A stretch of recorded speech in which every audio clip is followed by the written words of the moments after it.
من الصعب في الواقع الحديث عليه بمعزل على حياة الحزب اللي كان هو أحد أبرز المؤثرين في مساره. هو رجل اللي دافع على وجود الحزب من فترة المغاربة في عهد الاستعمار، واستمر في الدفاع على حق الحزب في الوجود خلال الاستقلال، وهذا اللي كيفسر علاش الحزب كان بعد كل تجربة مريرة كينهض من رمادو ويستمر تحت اسم جديد لكن بنفس الجوهر. الحديث عن الحركة الشيوعية المغربية لا يستقيم أيضا دون الحديث على مسار علياتا. اعتناق الأفكار الشيوعية ما بعدش بين يعتا والدفاع على قضايا السياسة الداخلية، وأبرزها وحدة التراب المغربي حتى في اللحظات اللي كان فيها الحزب محظور.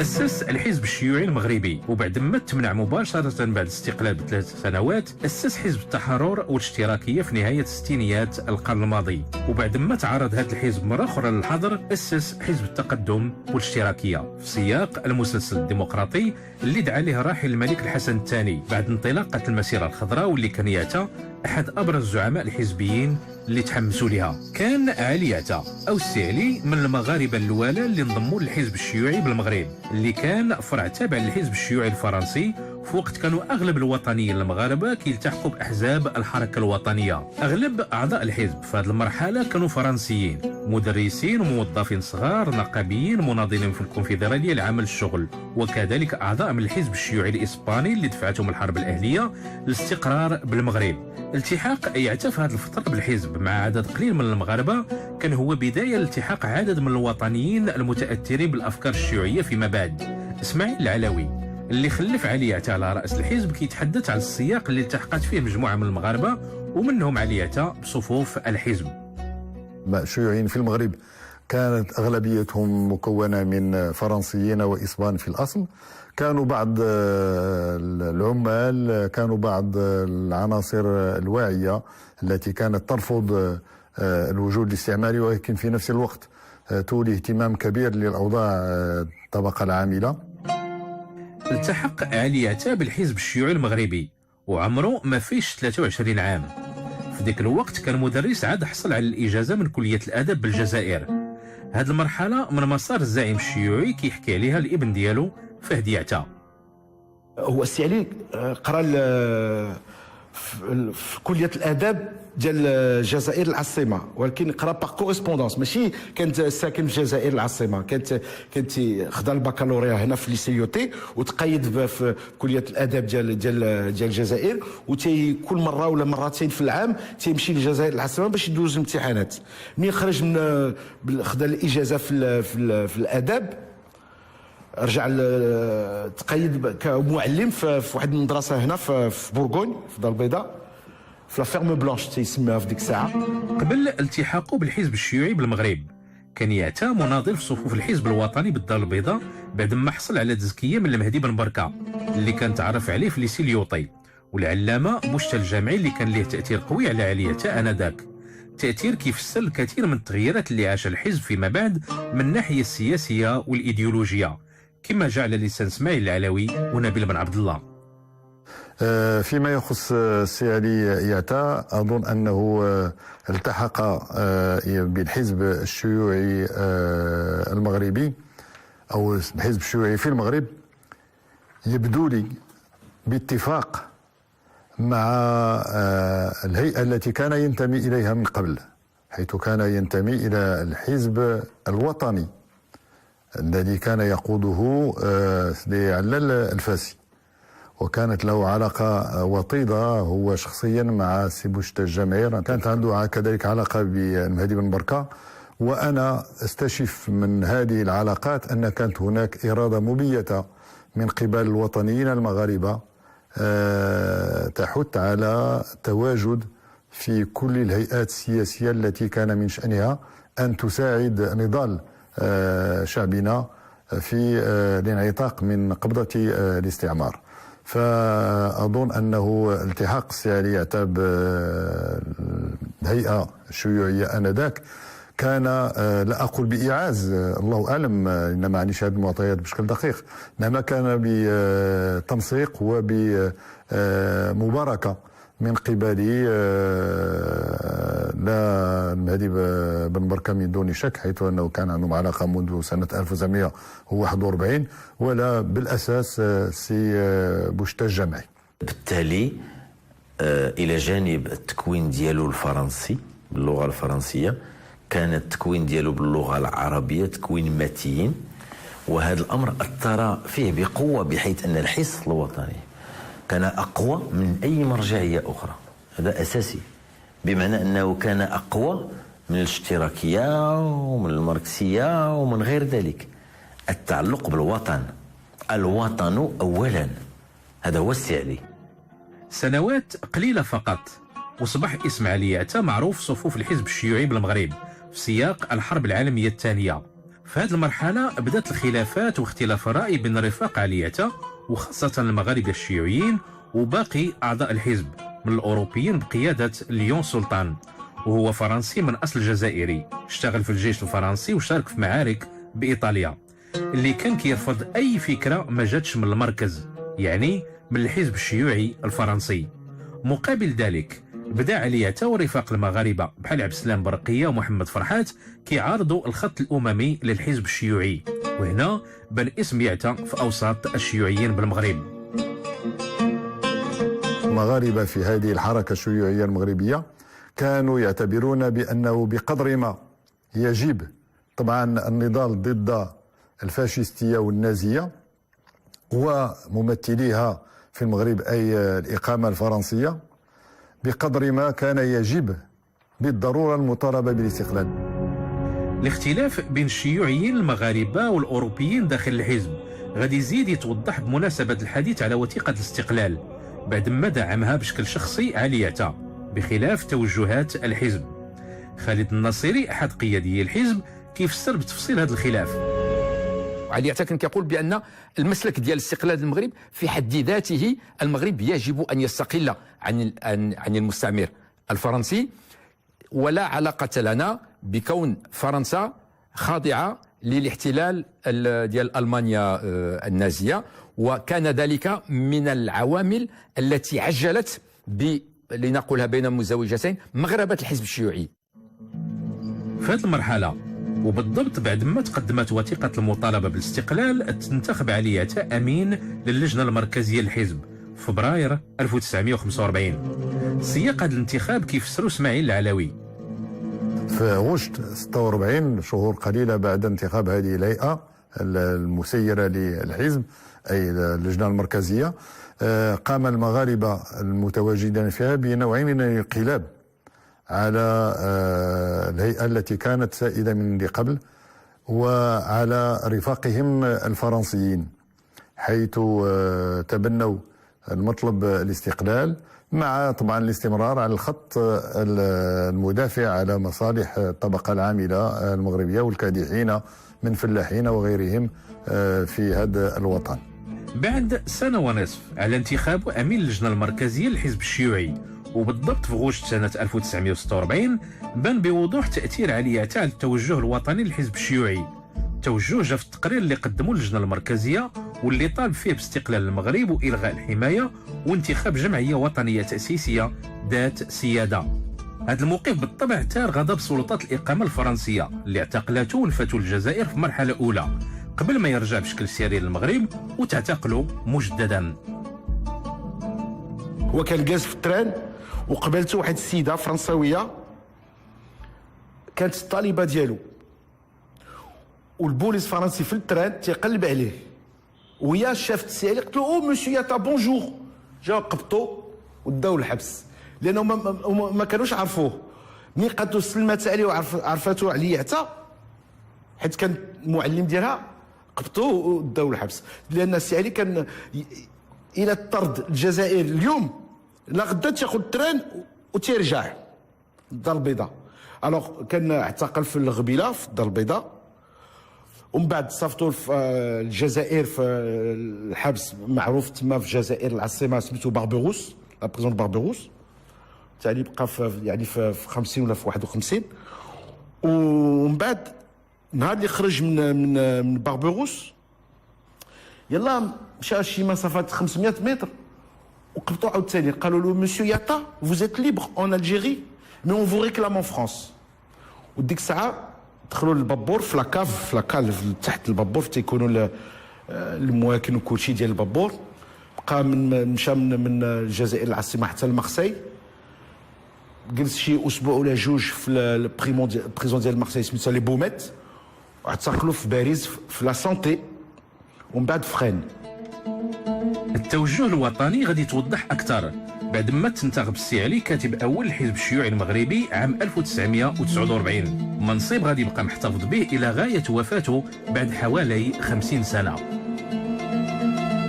انتخب هو كأمين عام نظرا أولا كفاءاته، نظرا لشخصيته، ونظرا لإرادة رفاقه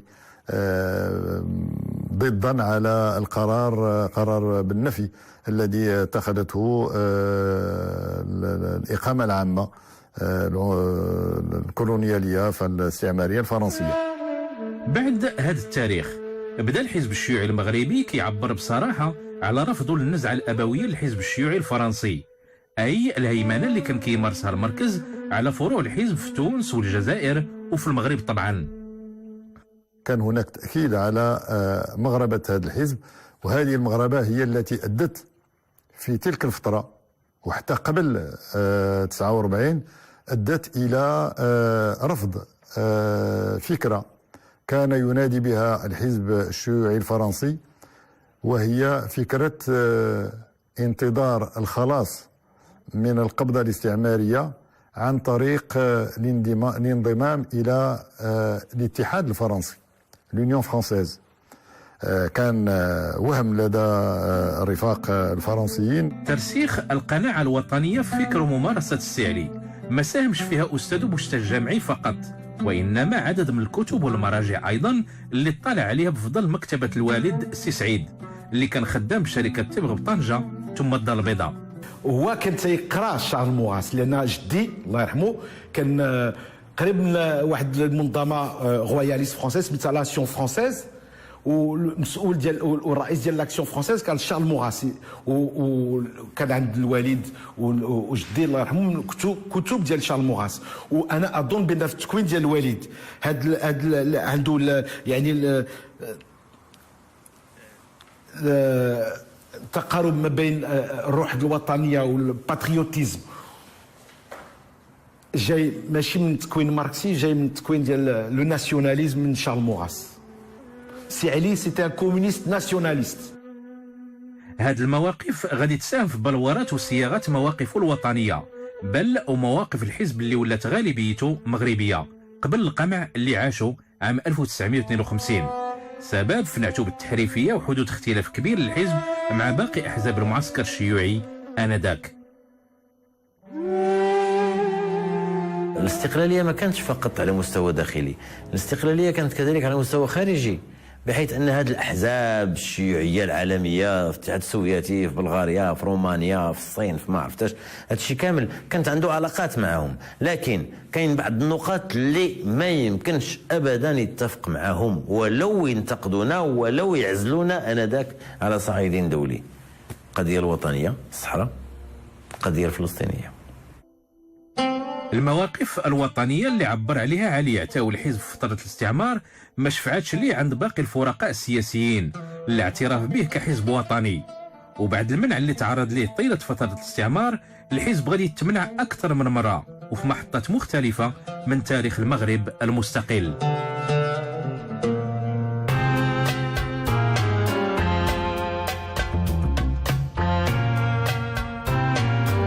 القضية الوطنية والاستقلال على القوى الشيوعية آنذاك ما شفعش للحزب الشيوعي المغربي اللي تعرض للمنع من طرف أول حكومة مغربية في عهد عبد الله إبراهيم.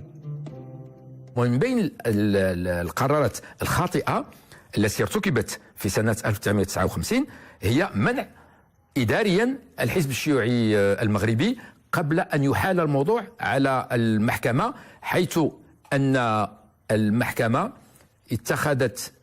أصدرت حكما، المحكمة الابتدائية، حكم برفض طلب ديال الحل ديال الحزب الشيوعي المغربي الذي تقدمت به الحكومة، لم يتم المنع الحزب الشيوعي المغربي إلا في المرحلة ديال الاستئناف، عندما استأنفت الحكومة الحكم الابتدائي ديال المحكمة الابتدائية. أتذكر في هذا الباب بأنه كان في المنزل غير بعيد على هنا بضعة مئات الأمتار، المنزل ديال السي الهادي مسواك اللي باقي موجود في المنزل ديالو في هذا الحي ديال الرباط لابيناد. كان وفد يترأسه المهدي بن بركة، السي علي ما موجودش، أتى ليفسر هذا القرار للحزب. كان حاضر السي عبد الله العياشي والهادي مسواك في البيت ديالو، وما بقيتش نذكر شكون آخر. وبالطبع الحزب ما اقتنعش بهذا القرار، وكان السي عبد الله العياشي تبع لما هما خارجين في الجودة في الحديقة ديال الدار، تبع السي المهدي بن بركة رحمه الله كذلك. لما كان خارج قال له، توجه إليه وقال له السي المهدي، علما بأن السي عبد الله العياشي في بداية حياته النضالية كان ينتمي إلى حزب الاستقلال، وكان يعرف السي المهدي بن بركة أكثر من غيره. قال له السي المهدي، نحن السابقون وأنتم اللاحقون. رغم المنع بقى الحزب كيعبر على مواقفه السياسية، مواقف كلفوا البعض منها غاليا، وخاصة الموقف من الحرب مع الجزائر سنة 1963 اللي طالب الحزب فيها آنذاك بوقف هذه الحرب. آنذاك تعتقل السي علي بدرب مولاي الشريف مع عبد السلام برقية وعبد الله العياشي، تهمة المس بالأمن الداخلي للبلاد. فهدي يعتا مازال كيتذكر تفاصيل اليوم اللي تقبض فيه الوالد ديالو. في 3 الليل سمعت الناقوس، مشيت حليت الباب والبوليس واقف في الدار في الباب، وقالوا لي هذه هي دار السي علي. قلت لهم نعم. قال لي الله يخليك عيط للسي علي. انا مشيت فيقت الوالد، قلت له راه البوليس في الباب. خرج عندهم بالبيجامه، قالوا السي علي غتجي معنا. قال لهم اعطيني الوقت باش، قالوا لا تجي هكاك، وخرجوا من الدار بداو ضربوا الشيف بالبيجامه. فهذا الوقت الوالده الله يرحمها مشات تقلب على رجلها في نواب، مشات للكوميساريه سنترال، مشات للمستشفيات، مشات للحبس. قالوا ما تعرفوش هذا السيد، احنا ما نعرفوش علياتا، ما داش من هنا. دوك شي 3 ولا 4 اسابيع والسي علي راه في الدرب مولاي شريف مع السي عبد السلام برقيه وعبد الله العياشي، كانوا معاه في الزعامات ديال الحزب الشيوعي، وحتى واحد ما عنده اخبار. دونك عاد من بعد قالوا للوالده راه راجلك في هذه البلاصه، يمكن لك تمشي تشوفوه. استمر علي يعتا في النضال لضمان استمرار الحزب في الوجود، ولهذا عقد الحزب الشيوعي المؤتمر ديالو سنة 1966 بشكل سري، وكانت هذه فرصة باش يعبر الزعيم الشيوعي من جديد على مواقفه الوطنية في حوار صحفي كما كيحكي الابن ديالو. وكان قالها في واحد الاستجواب في 66 مع جان افريك. كان سولوا الصحفي، سولوا قال له واش نتوما شيوعيين مغاربه مع الصينيين، مع الحزب الشيوعي الصيني او مع الحزب الشيوعي السوفيتي؟ وكان قال له السي علي حنا ني برو روس ني برو شينوا، نو سوم دو بون مسلمان. كان تيشوف بان الاسلام والدين ديال المجتمع المغربي اساسي، والتقاليد ديال الشعب ديالنا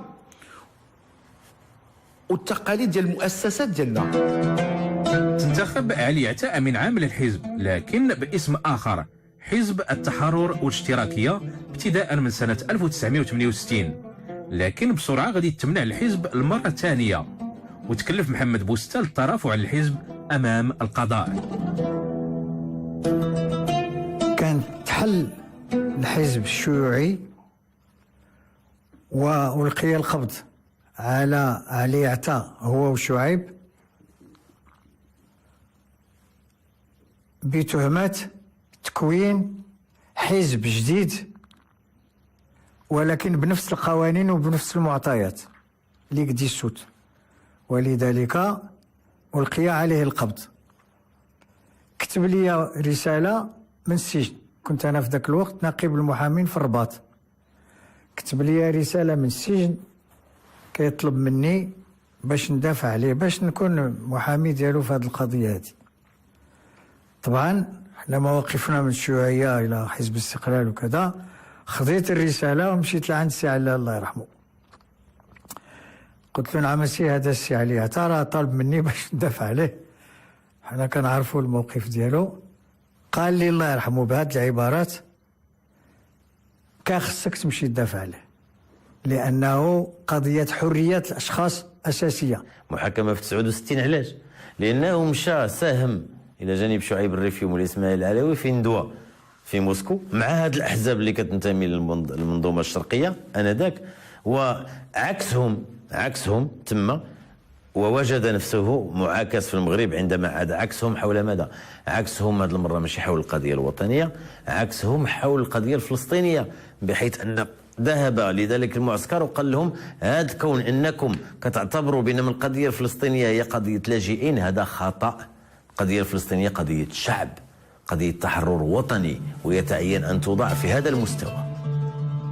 علي عتا ما واجهش في هذه المرحلة قرارات المنع الصادرة ضد الحزب فقط، وإنما اضطرابات الداخلية في الحزب أيضا، نتيجة انفصال العديد من الشباب عن الحزب بسبب تأثرهم بأطروحات سياسية أكثر جذرية تزامنات مع ثورة ماي 1968 بفرنسا. صحيح أن علي عتا انتقدهم بشكل حاد، إلا أن هذا ما منعوش أبدا من التضامن معهم بعدما تعرضت أغلبيتهم للاعتقال.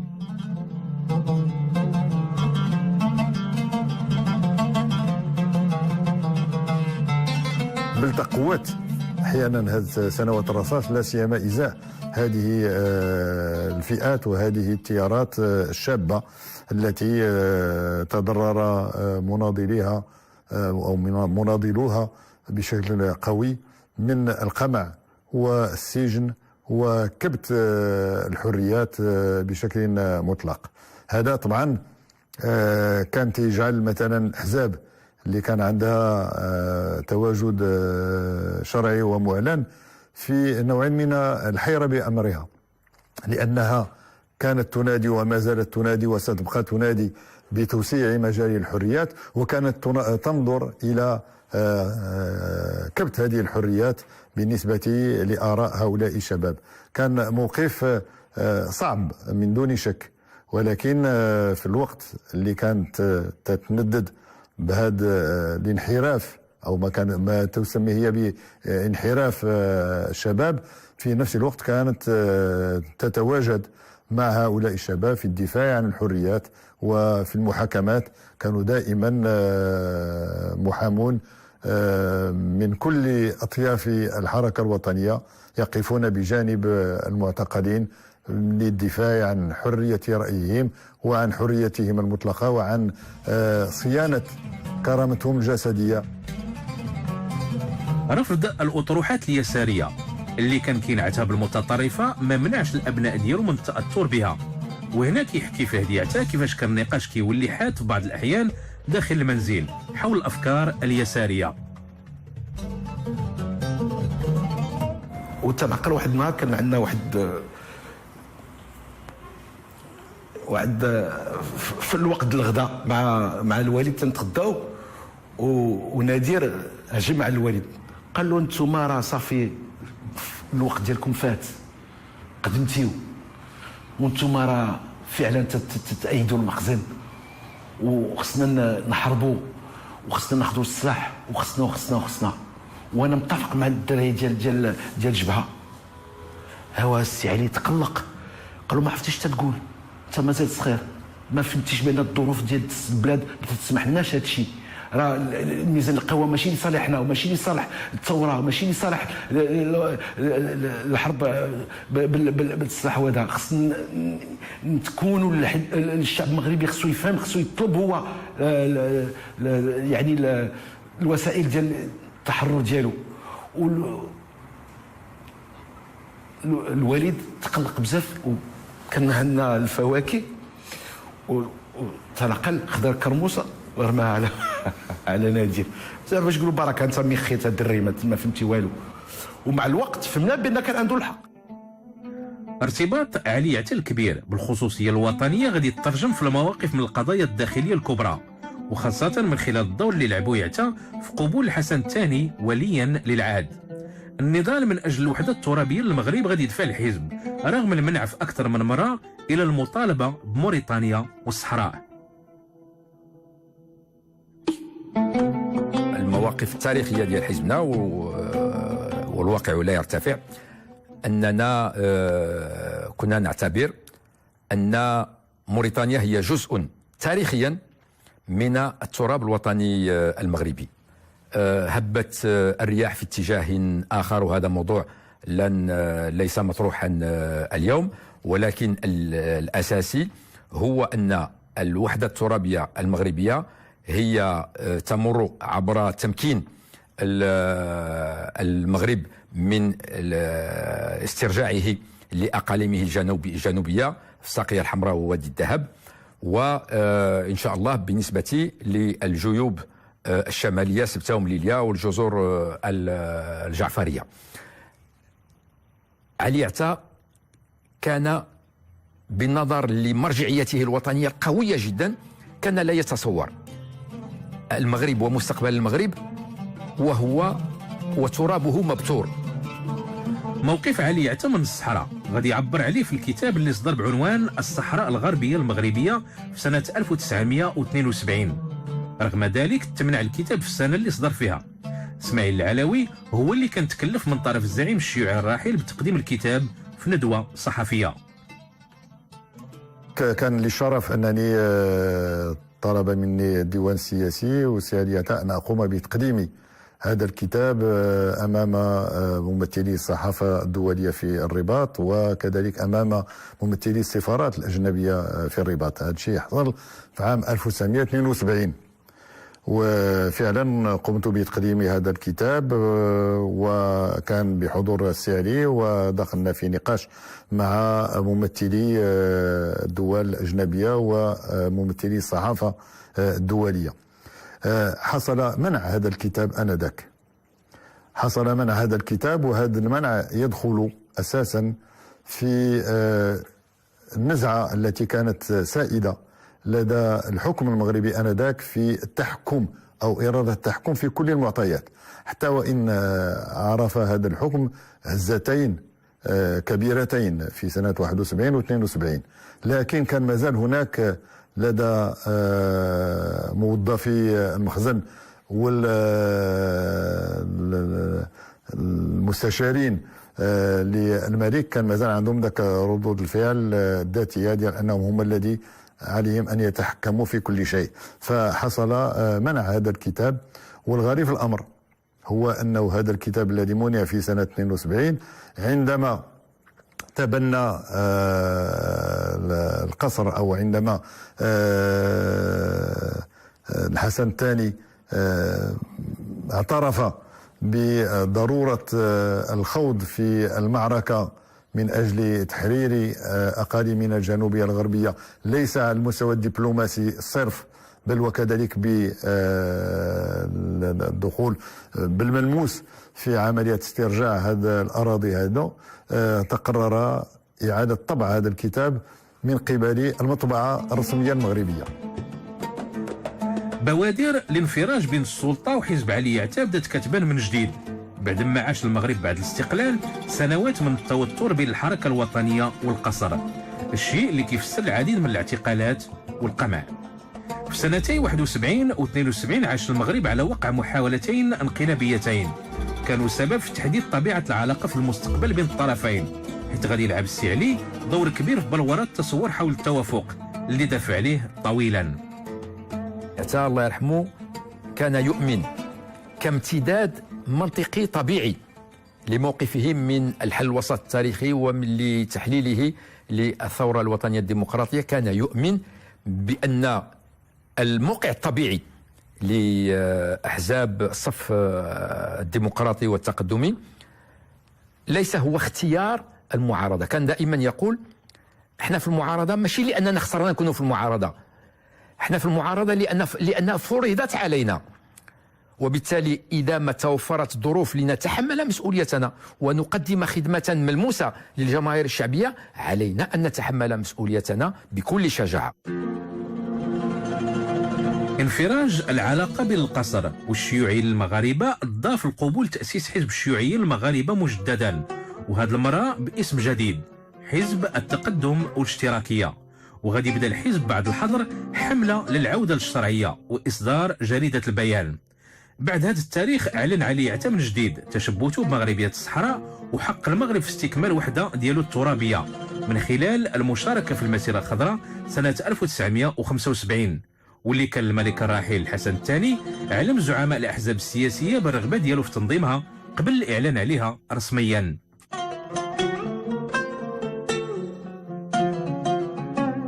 كان الملك الحسن الثاني الله يرحمه استقبل قادة الأحزاب السياسية وأخبرهم بنيته في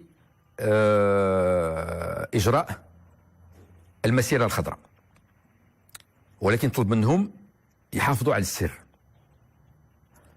كان سرا سياسيا كبيرا جدا، ومشى الاجتماع مع قادة الأحزاب، ولما رجع كنت شفتو انا في مقر الجريدة، قلت له السي علي تلاقيتو بالملك شنو كاين؟ عنده التزام مع جلالة الملك أنه لا يفشي السر، وعنده التزام سياسي مع مناضل.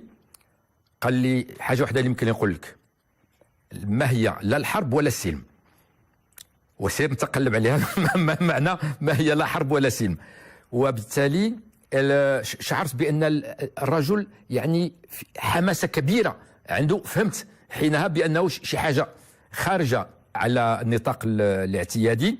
وبضعة أيام بعد ذلك تبين بأن الأمر كان يتعلق بتنظيم المسيرة الخضراء التي كان فيها في مقدمة المساهمين.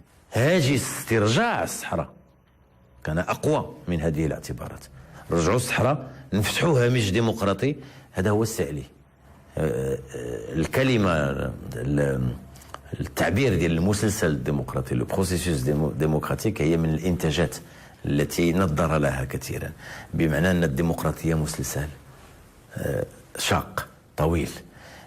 في ذلك كانت لنا خلافات حتى مع الحلفاء ديالنا، مثلا المساهمة في المسيرة الخضراء بهذه القوة، الانخراط فيها بهذه المطالبة ديال الانخراط فيها بهذه الطريقة. المسيرة الخضراء إذن ورفع الحظر على حزب الشيوعيين المغاربة بتأسيس حزب جديد كانوا بمثابة إعلان على بروز علي يعتا بشكل قوي داخل المشهد السياسي، سواء من خلال دوره الصحفي وإدارة جريدة البيان أو من خلال موقعه داخل البرلمان، وهي الفترة اللي كانت مليئة بالأحداث السياسية البارزة.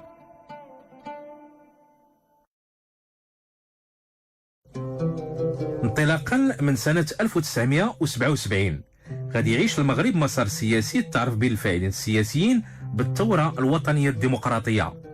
طرح كان المهندس الرئيسي ديالو هو علي يعتا، وكان بمثابة إعلان على نهاية مرحلة وبداية أخرى في العلاقة بين مختلف القوى السياسية. المقربين من السي علي كيعتبروه نتاج لتأثر الزعيم الشيوعي بفكر المثقف الفرنسي شارل موراس.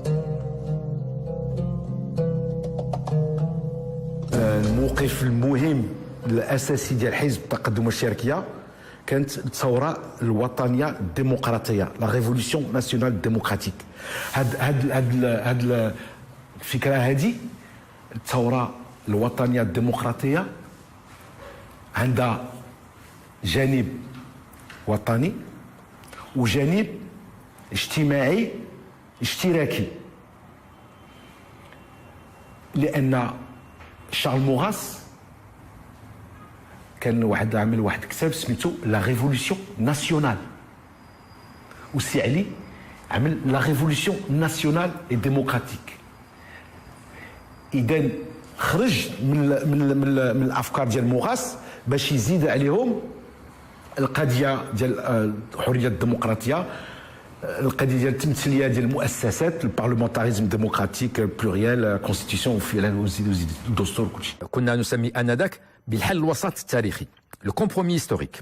الحل الوسط التاريخي هو اننا نتجه في الى اتجاه التفاعل بين الفاعلين الاساسيين في الحقل السياسي والمؤسسات المغربي، وهما المؤسسه الملكيه من جهه والحركه الوطنيه والديمقراطيه والتقدميه من جهه اخرى.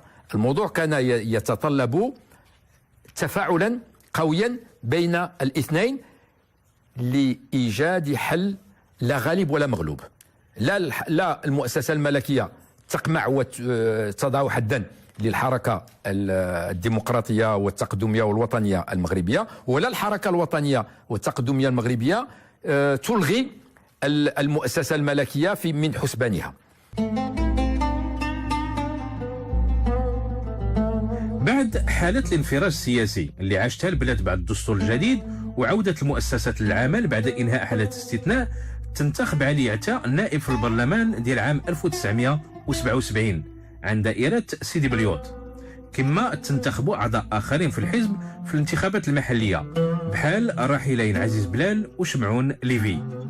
علي عتا بقى طيلة الفترة اللي كان فيها برلماني متشبت بعمل القرب مع المواطنين، الشيء اللي كان كيسهل عليه عملية التواصل معهم وبالتالي القدرة على الفوز بمقعده النيابي كما كيشرح نبيل بن عبد الله. لما ترشحت في سنة 1997 من بعد الوفاة ديال السي علي، طلب مني الحزب أنني نترشح في دائرته وأنا رباطي، وطلبوا مني نترشح في الدار البيضاء. على أي حال قمت بهذا العمل وحاولت، ما جابش الله التيسير، ولكن يمكن نقول لكم بأنه في المدينة القديمة ديال الدار البيضاء اكتشفت كم عمق العلاقات الشعبية الوطيدة التي كانت للسي علي مع مواطنين بسطاء اللي جروا عليه من دارو. ها هو بائع متجول ما خلوه شيء، يبيع في المكان المناسب ديالو. في هذه المرحلة غادي يرسخ يعتى على نفسه صورة الزعيم السياسي، وغادي يكسب احترام كل السياسيين المغاربة وأعضاء الحزب. كاريزمية السي علي جعلت منه مدرسة نشأوا فيها العديد من الفاعلين السياسيين. Un grand leader, un leader de la trempe de ceux que nous connaissions dans ces années 60. Mais moi, je lui suis particulièrement reconnaissant et surtout reconnaissant parce que il m'a permis de rationaliser ma réflexion politique. Elle était, avant que je ne le rencontre et que je ne développe avec lui cette relation militante, personnelle et affective, j'étais moi-même aussi très modestement militant déjà, mais ce bout de route que j'ai fait avec Siali m'a permis de faire converger l'enthousiasme du militant quand il a 17 ans avec la rationalité qui est le fondement de l'école marxiste. أنا عرفته وهو كبير السن، ولكن كان مثابرا في الحضور بالالتزام كبير، ثم الالتزام بإطار مبدئي. هذه الخصال الشخصية لا بد من ذكرها. علي عتا غادي يقوي أيضا في هذه المرحلة علاقته بالشباب المهتم بالعمل السياسي بغض النظر عن الانتماء أو عدم الانتماء الحزبي، وكانت لقاءاته بالطلبة المغاربة خصوصا بالخارج كتعرف تعبئة واسعة. أتذكر كانت حقيقة نقاشات ساخنة بينه وبين القاعة، قاعة خاصة دائما 600 700 800 ديال الناس ربما أكثر، ولكن قدرة هائلة على أنه يملك هذه القاعة، يعمرها بالكاريزما ديالو، بالقوة ديال التحليل ديالو رغم الاختلاف. وكانت بالنسبة لنا تجارب أخرى لما وليت من المسؤولين الأساسيين ديال الحزب في باريس. أتذكر بأنه من أجمل اللحظات اللي عشت، وأنه في بعض الأحيان كان يمر على باريس للذهاب إلى بلد آخر، وكان كيبات قبل ما ياخذ طائرة أخرى، وكانت عندنا فرصة أنه 3 4 المرات أنني نكون إلى جانب 2 3 ديال الرفاق ونتعشاو معاه. وحقيقة كانت عشاء درس بالنسبة لنا، لأنه كان تشبعوا بكل ما يجري، اش من جديد السي علي، شنو كاين وعلاش هذه السي علي وعلاش هذا التطور وقع. ولما كنخرجوا من ديك الشيء كانت عندنا واحد الشحنه ديال 6 شهور، يعني راه ما تواجه، لان كنت حقيقه كتعمر من هذه الناحيه. هذه المرحلة في مسار الزعيم الشيوعي عرفت أيضا العديد من الصعوبات بسبب خلافاته مع السلطة. ابن فهد كيحكي تفاصيل هذا الخلاف. وشاهدنا بان راه بعد امثله تيتقلق وتاخذ المسؤوليه ديالو. تنقل في واحد الطرف ديال التالي ديال الثمانينات كان وقع واحد الاستفتاء فيما يخص التغيير ديال الدستور، فيما يخص الوقت ديال السن ديال ولي العهد باش يولي مالك. كان ديك الساعه في الدستور 18 سنه وكان اقتراح باش يكون 16 سنه، وطلبوا من الاحزاب السياسيه تعطي الموقف ديالها، واش غادي يصوتوا نعم او يمنعوا التصويت او يرفضوا. وكنا في الدار والتليفون سرسر والسي المصري تيطلب مني باش ندوز له السي علي عتا. قال له واه مدرا السي علي شنو قرر اللجنه المركزيه؟ الوغ السي علي قال له سي المصري اللجنه المركزيه ديال حزب التقدم الاشتراكيه قررت باش تصوت لا. جا الاخر قال له كيفاش واش تصورتي اش غتقول؟ انا ما يمكنليش نقول هادشي لسيدنا وراه هذا الموقف لصالح البلاد وهذا ولي العهد. قال له السي ادريس المصري اعود اللي قلت الحزب التقدم الشرقيه اللجنه المركزيه قررت باش نصوتوا لا، وحنا خدينا الموقف ديالنا وخدينا المسؤوليات ديالنا، وانت دير اللي بغيتي. وعلق التليفون شهاد. الأمر ما وقفش عند هذا الحد، بل وصل في بعض الأحيان لمنع جريدة البيان لمدة 6 شهور، والسبب عدم نشر التهاني بمناسبة عيد العرش سنة 1979 كما جعل لسان فهد يعتى. في العيد العرش ديال 79 3 مارس 79 جريدة البيان باللغه الفرنسيه وبالعربيه ما نشرتش التهاني للملك الحسن الثاني لان كان عيد العرش. جاو ما حجوا منعوا الجريده 6 شهور. ايوا السي علي تيغوت في التليفون تيتقلق، قال لك كيفاش حنا ماشي بالضروري باش نقدموا للملك التهاني او التعازي اي وقت كان، حنا جريده وطنيه لسان الحزب التقدم الاشتراكيه، ماشي اعضاء من الاداره المغربيه او من المخزن. وهذا المنع غير معقول وماشي قانوني، ولكن ديك الساعه كان لي زاني دو بلون داروا اللي بغاو، لكن تنقل السي علي كان تقلق بزاف على بعد هذا الشيء. علي عتا ما كانش رجل سياسه فقط، وانما صحفي ايضا، بل واحد رواد الصحافه في المغرب. ففي شهر ماي من نفس السنه اللي تنتخب فيها امين عام اللجنه المركزيه للحزب الشيوعي قام باصدار اسبوعيه حياه الشعب باللغه العربيه، ثم صدرت من بعدها العديد من الجرائد للتعبير على مواقفه السياسيه. كاتب تميز بلغه متينه قويه يستعملها لعرض منطق واضح بمنهجية صارمة، ودائما نصوصه هادفة، وخاصة الافتتاحية ذات النفس التوجيهي.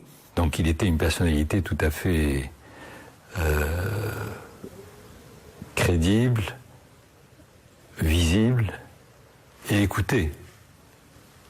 Dans le monde politique, bien sûr, mais aussi dans le monde et dans la sphère médiatique.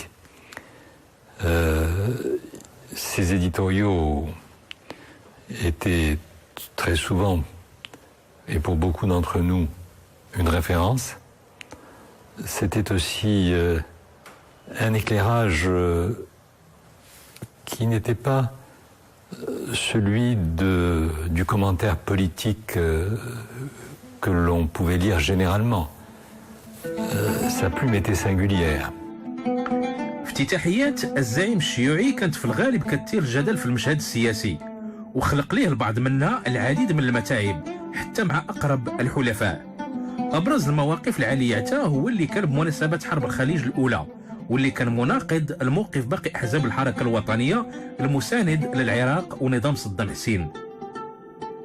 وبالطبع كنا عاوتاني ضد التيار انذاك، بحيث انه كنا في توجه اللي كل الاحزاب السياسيه المغربيه الاخرى كانت مشات مع صدام، وكنا انذاك الوحيدين اللي كنقولوا راه هذا الشيء غيكون بمثابه كارثه على الوطن العربي وعلى القضيه الفلسطينيه وغير ذلك. التاريخ بين هذا الامر.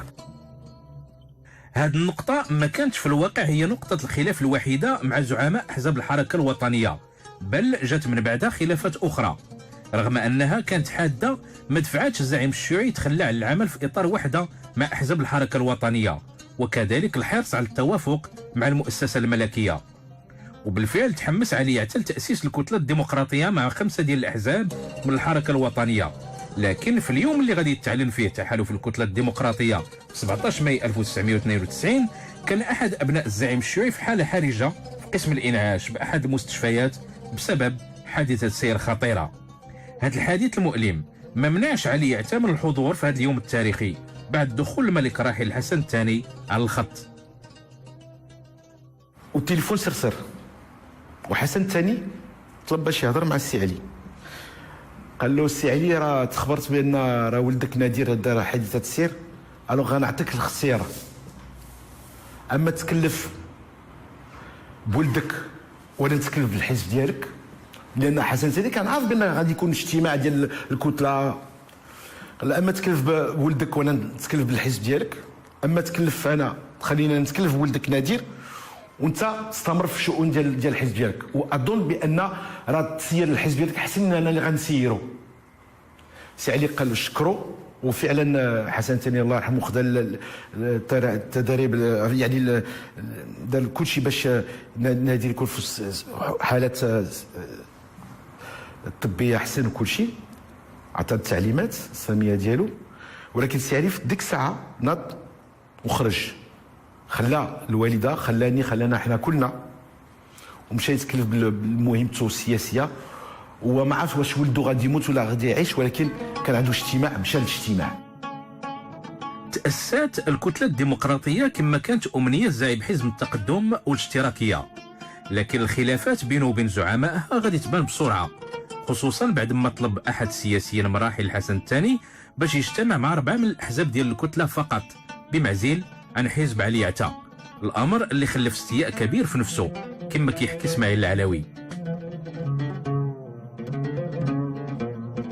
مرة واحدة شخصيا لاحظت عنده هذا رد الفعل، هو لما طلب أحد مسؤولي أحزاب الكتلة للملك الحسن الثاني رحمه الله أن لم يبقى يلتقي بنا كمجموعة مجموعات الأحزاب التي كانت تكون الكتلة آنذاك، وأن يقع هذا اللقاء بشكل منعزل مع اتحاد اشتراكي وحزب استقلال من جهة أساسا، يمكن كذلك منظمة العمل ما بقيش مذكر، ونحن على حدة فيما يخص هذا. طبعا لما عبر المسؤول آنذاك على هذا الرأي أمام الملك غضب علي عتا، ولكن حسن الثاني كان طبعا يطمئن الجميع ويهدئ الأجواء التي كانت أحيانا تتوتر. هذا الزعيم السياسي اللي كان وراء هذا الطلب هو محمد بوستا، الأمين العام لحزب الاستقلال آنذاك. لما كونا الكتلة الديمقراطية كانت مواقفه دائما ثابتة. جات واحد الوقت اللي الضغط ديال الأحداث، وربما الله يرحم الجميع الآن، الضغط ديال السي إدريس البصري عليه كثر فيه أكثر من القياس، أكثر من اللي ينبغي. ولذلك في واحد الوقت من الأوقات، ومنه جات في الحقيقة منين خرج من الكتلة أو وقف النشاط ديالو في الكتلة، كانت حقيقة بالنسبة لنا خسارة، لأنه شخص لا يستهان بقيمته، ولكن في نفس الوقت الضغط اللي كان وقع عليه كان أثر فيه بزاف. موقف بوستا لقى جواب عند رفاق الزعيم الشيوعي الراحل. سي علي لم تكن له علاقة مع إدريس البصري كما كانت لإدريس البصري علاقات مع بعض القياديين في كل الأحزاب الوطنية والتقدمية. شكون واضح، بمعنى أنه يعلم والجميع يعلم، وهذا الشيء معروف بالأسماء، كيف كان إدريس البصري يؤثر، ومعروف عندنا، على بعض الناس من داخل القيادات ديال الأحزاب الوطنية والتقدمية والديمقراطية. علي عتاب بحكم أنه أمين عام بالطبع كانت عنده علاقات مع إدريس البصري مثل ما كانت لباقي الزعماء ديال الأحزاب الأخرى، الزعماء الأولين. هاد الخلافات ما منعتش أحزاب الحركة الوطنية من الدخول في مشاورات مع الملك الراحل الحسن الثاني للمشاركة في الحكومة، الشيء اللي غادي يتحقق لكن بعد وفاة علي عتاب فترة قصيرة جدا. وفاة خلفت صدمة كبيرة عند رفاقه وأسرته بالخصوص، سيما أنها كانت مفاجئة وما زال ذكرى حاضرة إلى اليوم بينهم. كنت موجود في الشقة اللي كنت كنسكن فيها، وبلغني الخبر سرعان ما انتقلت إلى الدار البيضاء، وآنذاك يعني اكتشفنا أن الحالة ديالو حالة خطيرة جدا، حيث أنه كان في حالة سبات، ويمكن لي وكنتذكر أنني بكل بساطة بكيت، لأنه حسب الأطباء تبين بأن حالته سيئة جدا، وبأن أيامه أو ساعاته معدودة. فحقيقة كانت صدمة كبيرة. السي علي الله يرحمه توفى هذه 17 سنة، ولكن لحد الساعة أنا شخصيا ما فهمت كيفاش توفى، شنو هما الأسباب، ويعني كيف وقع باش السي علي تيقطع الطريق، تيخرج من الجريدة، تيقطع الطريق وتيوصل الجهة الأخرى، والطوموبيلة جاية من اليمين ودارت ومشات اليسار وطلعت الطوطوار وضربات السي علي حتى طاح على وجهه ودخل في الكوما. وهذاك السيد اللي كان سائق سكران وحكموا عليه ب6 شهور في الحبس. الوغ انسان سكران جاي من اليمين مشى لليسار طلع للطروطوار قتل الزعيم السياسي وعطى له 6 شهور الحبس. توفي علي عتاب، لكن الأمنية ديالو من أجل التوافق بين أحزاب الحركة الوطنية والمؤسسة الملكية عرفت طريقها للتنفيذ والتحقق مع تنصيب حكومة التناوب التوافقي بعد وفاته بوقت قليل، وهو اللي نضل من أجل الفكرة منذ مطلع سبعينيات القرن الماضي. وبالتالي ناضل بقناعة كبيرة جدا من أجل توفير الشروط وتهيئ الظروف لتحمل أحزاب الكتلة الديمقراطية مسؤوليتها. وكان سيكون رجلا سعيدا جدا لو قدر له الله أن يعيش حتى سنة 1998 ويرى الحلم الذي نضل من أجله طيلة سنوات وسنوات يتحقق عندما تم تأسيس حكومة التناوب التوافقي الأولى بقيادة عبد الرحمن اليوسفي.